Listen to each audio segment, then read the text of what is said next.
Hello everyone. I've never taken you through like a little sort of guided tour through the office where I do everything, so that's what's happening today. I'm gonna give you a little zip through everything that is in the room where I do everything. So basically this is what used to be the dining room.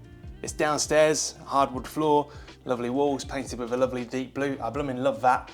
Looks great on videos and it's just a nice environment to work. It is a little bit echoey, so when I do voiceovers, sometimes if it has to be really good quality, I'll actually nick all the cushions from the sofa and bring them in here and stuff it full of sofa cushions, which kills the echo. So it's a lovely room, but it does have its faults. So this is the centerpiece of the room. That's the sim racing rig. This is a GT Omega Prime with a GT Omega inertia bucket seat. That's fairly new, but the Prime has been around for ages and ages. So I've had this since 2021.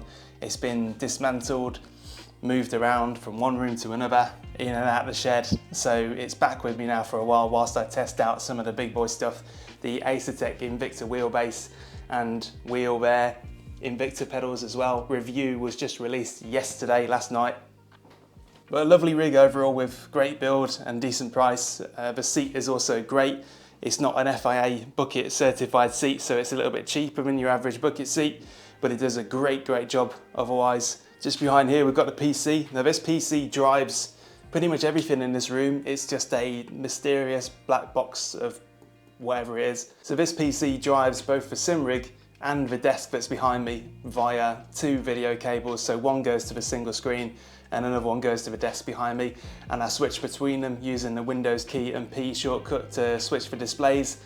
So that means that one PC drives two rigs, and despite being on one side of the room, there's a big HDMI cable that goes around there up to the desk, and a wireless keyboard and mouse allows me to basically pick them up, put them over here on the keyboard stand on the rig, switch the display, and I've got my rig in action. That's also an element which a single screen makes life easier for, because switching from singles to triples via that Windows key and P shortcut, it works fine, but when you're streaming or trying to make video, it just makes life a bit harder doing that, and I couldn't be bothered to work it all out. So single screen does make life easier, even though it compromises my actual racing just a tiny bit when people are side by side. Rode microphone, USB microphone, really simple and easy to use, and it generates great voice quality. That's what I use for my video voiceovers and voiceover work in general. Over the Christmas and New Year period, I did some work for Coach Dave Academy, narrating their Never Lift course. It was all done on that microphone, and as I mentioned earlier, stuff the room with sofa cushions and you've got yourself a nice little recording studio. The headphones, because I switched from this seat to that seat and up there quite a lot, having a wireless pair of headphones has been a game changer for me. I'm so glad that I actually made the switch over. It's made life so much easier. But I do also really enjoy my audio quality. So I went through multiple headsets and headphones before I found one that I was happy with, and that seems to be the Steel Series Arctis Nova Pro Wireless. And the extra element that makes it super convenient for what we do is the fact that whilst there's a battery in here, the wireless transmitter, which is over here, that's got a battery inside it charging as well. So when one runs out, you can just swap it with the other, and it's almost continuous, non-disrupted audio. So that's really useful. So if you're looking for a decent pair of headphones that you can take from one corner to the other corner of your room, they're blooming brilliant. They're the only ones I've never returned. I had my old pair of headphones for 12 years and I tried maybe 3 or 4 different sets of headphones along the way and returned them all. This is the only one that's ever stayed. Just down to my left is a really useful tool. Obviously a camera tripod, you can see that's the K&F Concept Tripod from Amazon, just a real cheap kind of version of your Manfrotto tripods and stuff like that. That's been really useful, but on top of it is basically something that allows me to make good shots as a solo cameraman. Back in the day, I would simply just use my phone. That's it. That's all I would ever use to make my videos, but then I progressed up to a full-on camera, which is what I'm filming this on now. But I wanted to make those kind of video shots. You know when you've got the video just pointed at your rig and it's just still like this? That's the sort of shot that you'll get if you just have a tripod. But if you have this on top, this is a camera slider. So it automatically scrolls the camera from left to right and it repeats that, so you can kind of keep on doing takes of what you want to do. But that just moves slowly from left to right, and it also angles the camera in using these little adjusters on the side. So as it moves from left to right, it will point the camera in on the subject that you're trying to film. That one gadget helps me so much with my hardware reviews, mainly because a static video shot like this is quite boring. It's quite difficult to talk over that and hold your interest. Whereas a sweeping video shot that's a bit more like this is a lot more interesting for the eyes, and it goes better with the voiceover that I'm usually pairing with it. It just makes life a lot easier. As a solo cameraman, I don't have a cameraman sort of going in and giving you all of this. It's just me on my own. So I just do all of the video stuff, but that gadget has helped me make more dynamic video shots that are more entertaining and just bring the quality of everything up a bit. At the back corner of the room, we've got a couple of shelves here with some knickknacks on, but in honesty, the main job of this is just to hold some fake potted plants that help break up the room, make it look a little bit more kind of green and natural. It's such a small thing, but stick a couple of potted plants, fake ones in your room, real ones if you can be bothered, and just see the difference it makes. It stops the room from feeling so cold when you've got this sort of stuff going on. Up in the corner, Skip Barber Going Faster book, really useful book. Asetek Forte wheel just sitting in the wings. I really should have my wheel cover on it. This is made by Pineapple Grips. Little covers to stop dust from accumulating on the wheels that you're not using at the time. And Pineapple Grips is the reason why I went with this logo in the end, because he said, do you have a logo? Because I want to send you something. And at the time I didn't. So I had to knock this up pretty quickly and just settled on this. I'm kind of glad that he rushed me into making a logo, because you kind of need one. If you're going to be a creator, you do need a bit of a brand identity, otherwise you're just going to be, you know, no-name Joe Blogs. Further down, a couple of scale model cars, a Ford GT. It's kind of mysterious kind of car, very kooky. I hope to see that in real life at some point again one day. I went to Le Mans in 2017, which was when this was that was the inaugural Le Mans race for this car. I really hope to come across this again at some point in real life. Ferrari 488 GT3, most beautiful car ever made in my opinion, and will always be until something else comes along, but I doubt it. As mentioned earlier, this is the wireless transmitter for the headphones that I've got. So you can, if I had a typical kind of desk, you'd have this on the desk and you could control your volume, all that kind of stuff. Just down below, that's where the internet comes in. That's very handy because you need to be cabled into your internet to give yourself a proper solid and stable connection. Wireless will not cut it, especially for sim racing. That's the amplifier for the Buttkicker, and the Buttkicker cable just runs under the rig. And the Buttkicker itself is mounted on the back corner near the seat, so it transmits the vibrations throughout the rig.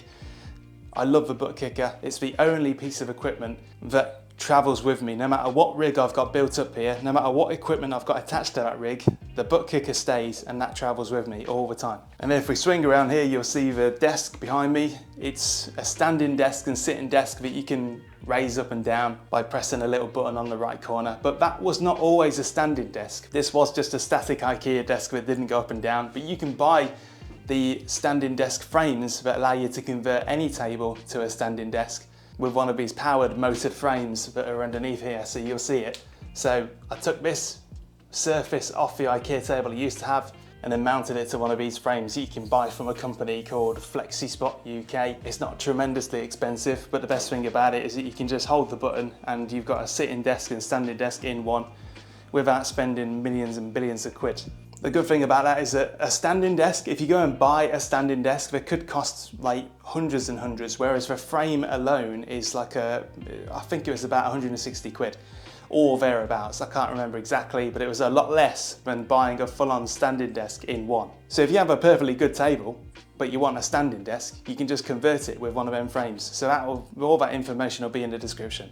And that brings me finally to this thing. This is definitely the most bizarre and weird thing in this office by a long shot. I mean, this is all really interesting and that, but you've seen this 100 times over. You ain't never seen this. This is basically a large artwork of a man called Karl Pilkington. And I know there's gonna be some of you watching that know exactly who that is, and you're a fan as well. I'm not like a mega super fan. This was basically a project born out of a challenge to be completed. boredom, made back in 2012. I just finished the London Marathon and raising money for charity for that. It was the first time I'd ever done it, and it was the hardest thing I'd ever done from a kind of project point of view. It's a lot of hard work over a lot of time, and following the completion of that, I just had a lot of energy and focus that was going nowhere. So at some point I thought to myself, you know what, let's make something really wacky and just weird and technically kind of challenging. So this is the result of that.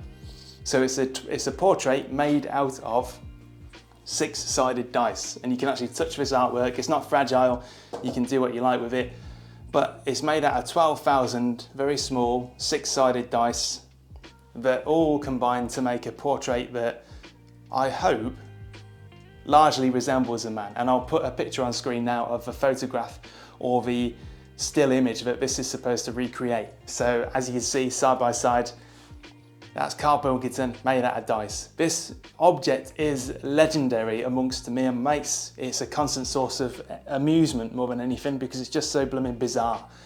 So it's 1.2 meters tall and 70 centimeters wide, and the whole thing mounts on a TV mount, and it's backed onto a polycarbonate board. So the whole thing can be picked up and taken off a wall and transported.